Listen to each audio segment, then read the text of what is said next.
जिलाध्यक्ष के द्वारा क्या कहेंगे? गत दिनों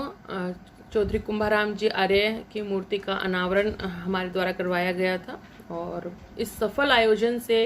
जो भाजपा है वो बौखला चुकी है और उसी बौखलाहट में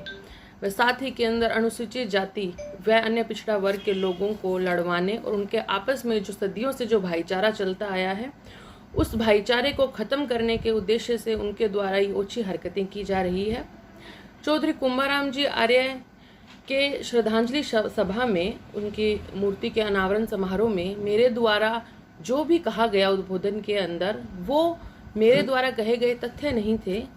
चौधरी कुंभाराम जी आर्य के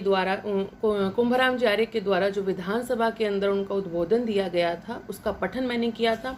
साथ ही के अंदर विकिपीडिया में, सोशल मीडिया में कुंभाराम जी आर्य की जीवनी के अंदर जो कथन कहे गए हैं उसी इतिहास को मैंने दोहराया है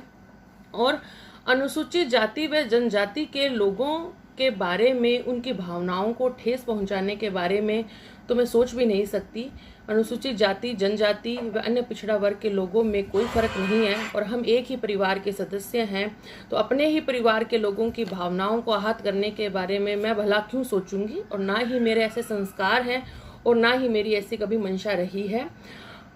भाजपा के लोगों के द्वारा जो ये मुद्दा बनाया जा रहा है उन्हें मैं शुरू दिन से उनकी आंखों में खटक रही हूँ। एक महिला जनप्रतिनिधि और अन्य पिछड़ा वर्ग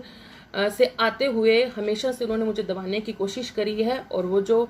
हमारे ओबीसी और एससी एसटी के लोगों के अंदर जो प्रेम है उससे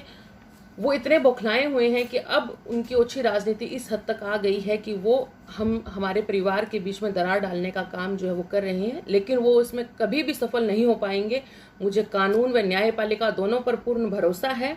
और मैं भाजपा के लोगों को यही कहना चाहूँगी कि उन्होंने कुंभाराम जी आर्य की मूर्ति के ऊपर मूर्ति अनावरण कार्यक्रम में उन्होंने जो राजनीति करी है उस राजनीति को वो इस हद तक लेके जा रहे हैं